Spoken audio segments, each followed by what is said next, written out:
আসসালামু আলাইকুম। আশা করি সবাই ভালো আছেন, আমি আপনাদের ভালো আছি। আজকে চলে আসলাম চিড়িয়াখানায়, এখানে কিছু ভিডিও নিয়ে আসলাম আপনাদের মাঝে দেখাবো। এখন এই যে এখানে দেখা যাচ্ছে সাপ দেখা যাচ্ছে, ঠিক আছে। আসলে প্রাণীগুলো আজকে আমাদের পাবলিক প্লেসে শো করছে না, কারণ ওরা বুঝতে পারছে যে আমরা চলে আসছি ওদের দেখার জন্য, সেজন্য লুকিয়ে আছে। এই যে দেখেন ক্যামেরা এখানে ধরছি, এখানে কিন্তু দেখা যাচ্ছে না, এই একটু সাইডে আছে। তাই আজকে অনেক ঘুরলাম, ঘুরে সাপ দেখলাম। এখানে আবার সাপের ভিডিও নিয়ে আসলাম।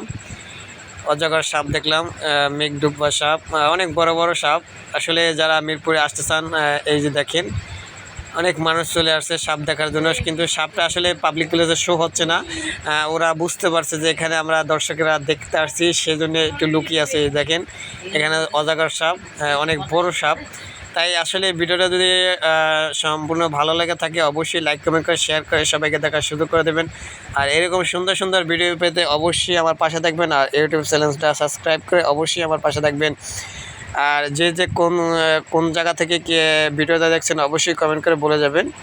আর সবাইকে জানাই আমার পেজ থেকে, মানে আমার আইডি থেকে অনেক শুভেচ্ছা রইল।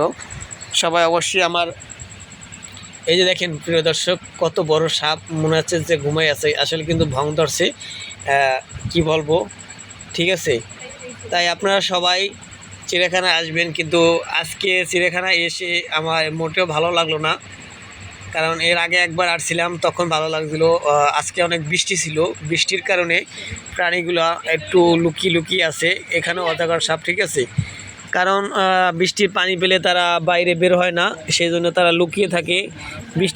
বৃষ্টির পানিটা একটু লাগে। তাই আমি সবাইকে বলবো আপনারা সবাই চিড়িয়াখানায় আসবেন, ভিডিও দেখবেন।